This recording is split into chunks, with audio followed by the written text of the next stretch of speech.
Welcome back to Living Resonance. I'm Monifa, and today we're exploring the cosmic current of the gene keys and the lunar cycle so you can cultivate your voice, live your genius, and weave your legacy in harmony with the current frequencies. We're currently experiencing the lunar phase of the full moon in Virgo, which is also the lunar eclipse, which is gene key 64 and human design gate 64. So we're experiencing the themes of confusion, imagination, and illumination. This is about the genius of confusion and embracing what is. So in quantum human design, which is our human design reference, they call gate 64 divine transference. So Karen Curry Parker, I got a quote from her here that says this full moon exposes where you may be clinging to plans, timelines that may strangle our dreams before they are allowed to take root. Okay, so there is a little ellipse there that that I did take out a little bit, so it's not a direct quote, but we're talking about what are we clinging to that's not allowing us to experience the completeness of our dreams, of what we know is possible for us. I always love referring to Karen Curry Parker because she's going to talk about how are you living this energy more than anything else. But I also really adore the Richard Fried, Gene Keys interpretations because they are so poetic and they really help us to understand ourselves as humans and as just all the things that we be while we're here on the planet. So that's something that I think is also important because I also think astrology is really about understanding each other so we can really, really connect deeply, create with each other and not feeling like we're alone in this game, right?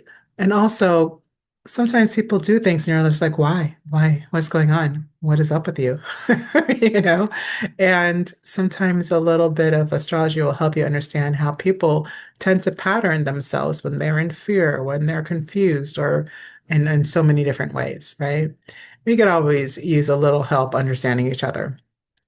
And the more we understand each other, the better we get things done together, you know? So all that to say that this is about the process of receiving, translating, and embodying divine inspiration. So this is in the head center in the human body, human design body graph. And so this is really about that first that first spark that comes in. And if you have a wonderfully colored in head center, then you know your mind. You're confused why people are confused. That's probably where you're probably one of those people that really has kind of a viewpoint and always comes in through that entry. And it actually takes you a little work to understand other people. And then the rest of us, the rest of us who are missing those three gates, or don't have them connecting to our ajna center are just receiving constantly. So we feel this pressure to figure things out. And so this is really how this shadow starts showing up. As we get into the gene key, we'll talk a little bit more about that. But in the quantum human design, what makes this hard to receive, translate, and embody divine information is that we aren't able to really see how it can happen, right? So we're looking for how's that going to actually happen? We want proof, right? We want proof. We would love a guarantee. We'd pay for a guarantee. How many of us have paid for guarantees? Because guarantees don't always mean, well, they never mean, right? Nothing is guaranteed. You're not even guaranteed tomorrow, so there's nothing that's guaranteed. So that's just a false premise. But sometimes we like to share these ideas that we can be guaranteed in things so that we will move forward. But there really is never. There really is never. So how do we deal with that pressure as well? Um, Being able to release the need to know how it's going to happen is the challenge of this energy. And holding the vision, whether you know it's going to or exactly how it's going to happen or not. Faith is knowing it's going to happen, right? Well, I wouldn't even call that faith. That's maybe more belief, or knowing is going to happen either way. It doesn't no matter really how. And that's the difference. You don't have to, it doesn't take faith to believe that something that um, is proven or guaranteed, right? You don't need faith. You don't need that leap. But you do if you don't know how. And that's the difference. So I don't really love using the word faith. I do think of it as knowing. How do you know? For me, it's you probably get to the point where there's no other option, and nothing else will do. It's not going to work any other way. We just refuse, right? And so either way, if it doesn't happen, usually for those people who are working in devotion, it's just I'm devoted to it, whether it happens today, tomorrow, or just before my last day here, right? You're just going to keep at it because it's what you are here to do. And or that's what the experience you desire, and you're willing to do whatever it takes for as long as it takes for it to happen, right? So if it's unbalanced, it can make you get into this heady state where you're overthinking, you're worried about getting it right, in that perfectionism kind of state. You're dismissing your dreams, even though they are your dreams, and you feel like they might not happen, right? Just because you're allowing the idea that because I don't know how, then it can't happen. So this is one of those things that happens in manifestation a lot of times, where we want to figure out the plan, the path. I'm there with you guys. I love a plan. I love a plan. But in this full moon lunar eclipse, their energy is telling us that we have 6 months to figure out, that it doesn't always take figuring out, right? And sometimes it's just about sticking to it. I actually used that with one of my clients recently, stick to itedness. I feel like that's a very a US term, but it is something that is required when you want something that there is no clear path. So instead of giving up on your dream because it's impractical or overwhelming, you get devoted to it so that you can continually allow the sparks of divine information to tell you what's now and what's next as it comes, and trusting that, and knowing that you're going to get sparks. You will get sparks.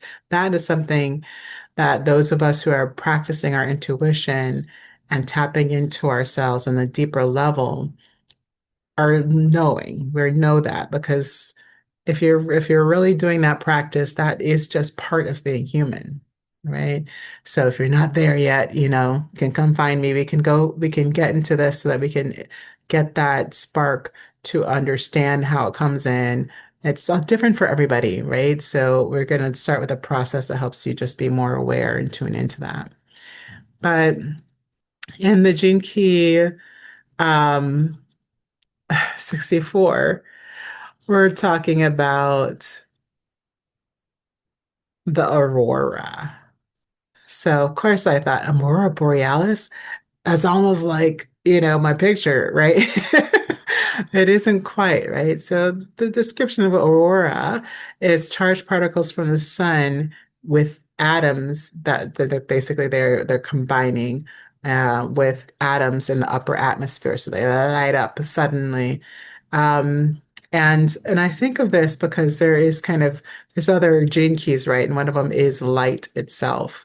Actually, our new moon, well, it's not the same thing, but the word light was in there. As a lightness was the gift, right? And it is that feelingness of like kind of the ethereality that just happens in the ethers. right? So the aurora is really about this understanding that there's a spark. And how are we incorporating it, which is what Karen Curry Parker was informing us about, is the challenge. Right? So the chaos of the elements is what this shadow chapter is called, and it's about confusion. So confusion is a state of pure potentiality. I love it. I love it. I love the dark. I love my winter's rest. I love quiet. I love void. It's my thing. And I help people to be able to sit with it. That's my assignment for this time around. And so for most people, we don't love it. And there are times I don't love it. And why? Richard Rudd reminds us that it can feel like incomprehension. It can feel like, um, for me, an unlimited possibility. But the hard part is trying to comprehend the everything nothingness, right? And thinking you can figure it out. And what's hard about that is that the where it comes from, the everything that it comes from, especially while we're here, is part of the unknown, the darkness of the collective human experience. So that includes suffering and it includes pain. And of course, we're uneasy with that. So if we're really sitting in that void, it's uncomfortable. It's uncomfortable. It's uneasy, right? And that's one of the reasons why I had to develop my method because I'm so close to that almost all the time, just by the way I'm designed. So for me, I really had to be able to allow it to process and not think that there was always a way to fix it. Think about it to fix it. And that's where I would get into my patterns of kind of overthinking and perfection and not following through on things. So this is one of the ways that I move through it is through my own work, which is based in the Oman's method. So that's on the channel on the voice lesson series. So if you want to learn more about that, that is there. But ultimately, what we're trying to do is trying to comprehend the void because it's infinite. And we're like, oh, if I could just figure this part out, if I could figure this part out, you could be doing that forever. It doesn't work, right? So we're looking at how is it making us feel, right? Because the underlying feeling is pain. So thinking reflects feeling. So if you are feeling the pain, then you tend to be in this lower vibration shadow of confusion. And it feels like uneasiness, it feels like suffering. So what we've been taught to do is pretend like it's not happening. Right? We've been taught to, like, it's totally normal if you have anxiety. It's totally normal if you have depression. It's totally normal if you are overwhelmed, especially right now. Let's not let anybody gaslight you into thinking that you should be okay. Okay, because that is not a thing. You shouldn't be anything.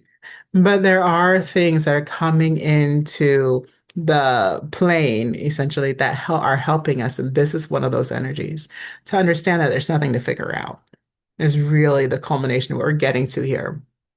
So if you've been conditioned to figure it out, if there's a problem, fix it. If you're afraid, find out why and how what you're going to do about it, right?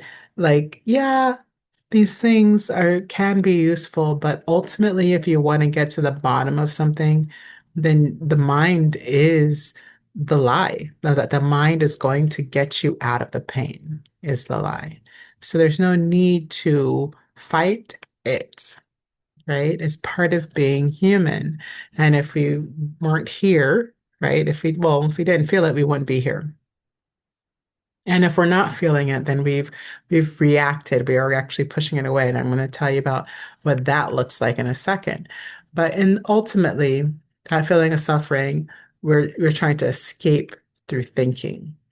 So the programming partner here, and for those who are into Western astrology or really any kind of wheel astrology, Vedic included, the opposition is on the other side. Now, Vedic, y'all are in I think it's 24. So Leo 24, which is forgetting, which is essentially the same, like the shadows are all they're like little puzzle pieces, and they're just kind of another facet of what I should say. It's more like a gem. There are there are faces on different sides of the gem, so different facets of the truth, right? And so the forgettingness that they're talking about in Leo is really a part of this. We're forgetting that the mind is not who we really are. We are not our mind. We are not our feelings, right? But in that forgetting, we try to use it to escape, right? So on the repressive side, it looks like imitating.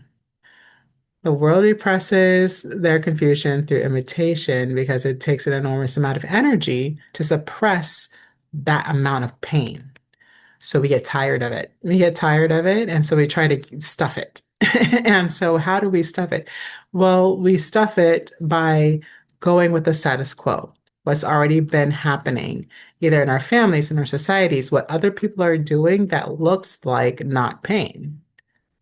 So keeping up with the Joneses, following the Instagrams. Oh, they look happy. What does it look like to be happy? Right?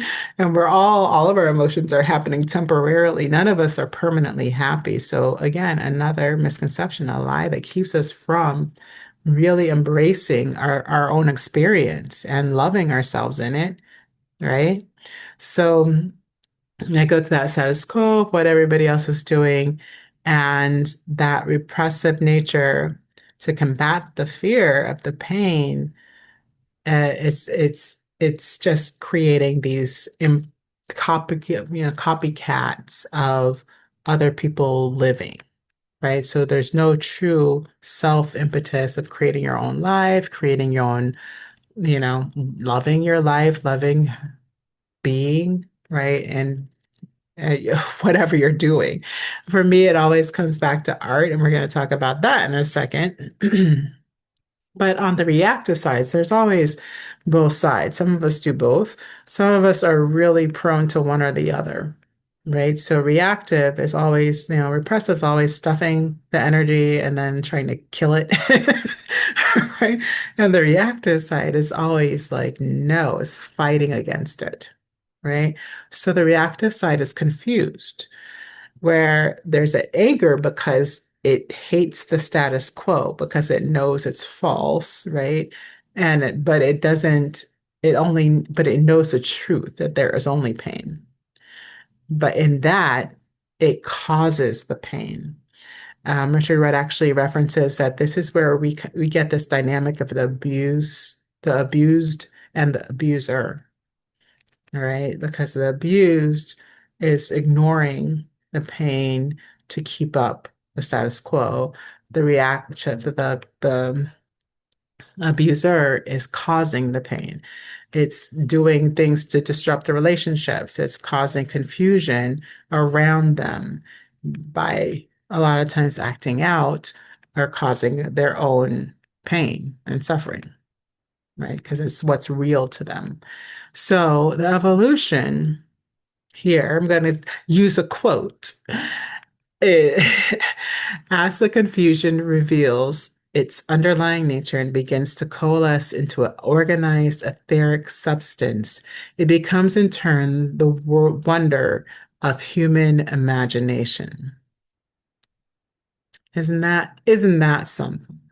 Isn't that something?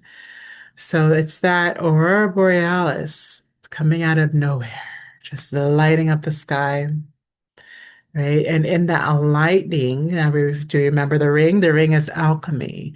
The ring is the codon ring for those who don't understand what I'm saying. It's the DNA, how it comes together in its own configurations with different elements of the DNA strand. Okay. And this one comes together as the ring of alchemy and the gene keys. And so it's about the alchemization through imagination. So if you do the required act, I guess it is a little bit of requirement here, in order to shift out of the pain and avoiding it through thinking, you end the belief that the mind can help you. Okay.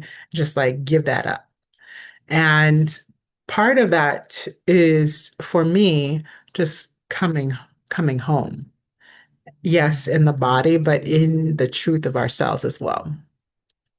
And that first kind of sitting down with self is uncomfortable. And so I think that comes up a lot with my Oman's method, where people realize how much it helps and then they avoid it because they don't want to have that experience at that first onset of uncomfortability. But coming to the truth of the now, time, and space is how we shift into the transformation, right? So so that's the thing. That's the thing. That's required. It is required if you want to actually shift out, or if you just want to box with God, then that's your own business, right? But here we go. If you decided to shift, we're going into the gift of imagination. And the title here is The Art of Life. Got a quote for you. Um, it's simple. The suffering we feel through real, I'm sorry, though real. So, yeah, quote, I'm going to start over. Quote, simple. The suffering we feel, though real within the context of physiology, is an illusion when it comes to our minds, and our minds hold the key to its release.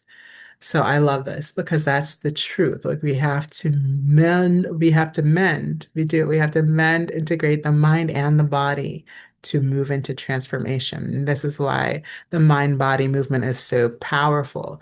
This is why somatic therapy is so powerful, right? Because it takes both. It takes both. And another quote. Wait. When you embrace the confusion, it begins the alchemy of imagination where you create art. So you can create like, and that's the thing, that's where the beauty comes in. And I know we've seen this tortured artists living with that pain because it is the truth that creates their art, right?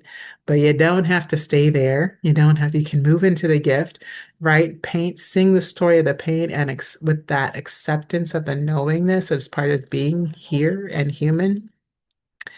And we get this beautiful progression that can reflect through our entire lives and help us to see the beauty of the possibility. Quote, it bridges inner vision with the outer eye.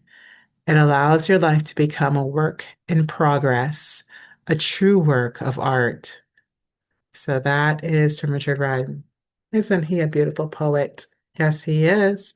Yes, he is. Ultimately, the City, SIDDHI of Illumination, this is about truth through confusion. So if you've ever sat down with a guru, with a any kind of person that is a spiritual leader that is obviously a very good spiritual leader, they're going to eventually say something to you that doesn't make sense, something that's going to be paradoxical. In some traditions called satori, they purposely say something confusing so you can enter in to this darkness that allows the aurora, where there's a higher understanding that speaks beyond our current pain and experience, right? So that's beautiful. That's beautiful. Bringing it back home, how are we going to let this shift us? How are we going to allow this to inform us as we move through these next 6 months? Um, you know, how are you going to do that? Kidding. I'm going to tell you. So this full moon Virgo lunar eclipse for me is speaking to how are we going to understand what isn't allowing you to dream? So take out your journal and write this question down. What isn't allowing you to dream? And how are you affirming that daily? Are you affirming that your dreams, your biggest, brightest, beautiful, most beautiful dreams can happen because of pain? Are you affirming it through because you don't know how, because you can't think of how, right? How are you continuing that thought process? What are you affirming to yourself every day around that? What are you saying every day around that? Because that's what Virgo's like, did you do it today? Did you do it today? Did you do it today? So we're gonna shift out of that by understanding what we are, how we're not helping ourselves out in that, right? And then start a daily practice to make a new pattern and how we lead ourselves into a new dream. Okay. Actually, Karen Curry Parker talks a lot about devotion here, like being devoted, that daily work. So, what are the daily practices? That's how you devote yourself, right? That's what ritual's for. So, live that, experience that, and allow those practices to encourage you and anchor in the dream because it will come and you don't need to know how. You don't need to know how. Okay. So there you go. There you go. I wanted to let y'all know that we are having Living Your Myth. It is here. It is now. It is happening right now. You can register with the link in the description below. And it is about that next era leadership. It's about being able to usher yourself into that with a feeling of confidence, regardless if you know how or not, regardless if you know how or not, but a lot of practicality in creating your space that's resonant with who you are. So you are not trying to do it like everybody. You're not doing it like the status quo. The status quo won't work for Mo. I'm kidding. I Mo. I Mo. Oh my God. It's the truth though. You are not everyone else. So things are for you. You want to create something that is for you, that's built for you, that's structured for you, that is in flow with who you be and not working against you. I have had to, so many people have had to talk about like all these other programs that they've been in for their business, for all these things, even spirituality, and like trying to make it do it like they did it. And it's like, okay, yeah, it was beautiful. And I'm sure it's so helpful and it helps us to understand more as we go. But then we have to mold it to our truth, right? So we're going to talk about a few ways that we get to do that and why it works best if we have a barometer and a place to come back to move into our highest understanding around what we're trying to do. And yeah, so that we can stay in flow and not catch fire in this fire force energy, and that this Mercury retrograde doesn't drive us absolutely nuts because it's annoying. Okay. It is annoying. I get it. We get it, right? But there are so many things that are for us in this time. And we are here to change the world, and we are being desired in a new and powerful way, ways that we don't understand yet. And that's okay. We don't need to understand. We just need to do what we're here to do. And the rest comes. The rest will come. So I will see you at Living Your Myth. We start on Sunday at 12:30 Pacific, and you can register in the description box below. See you there.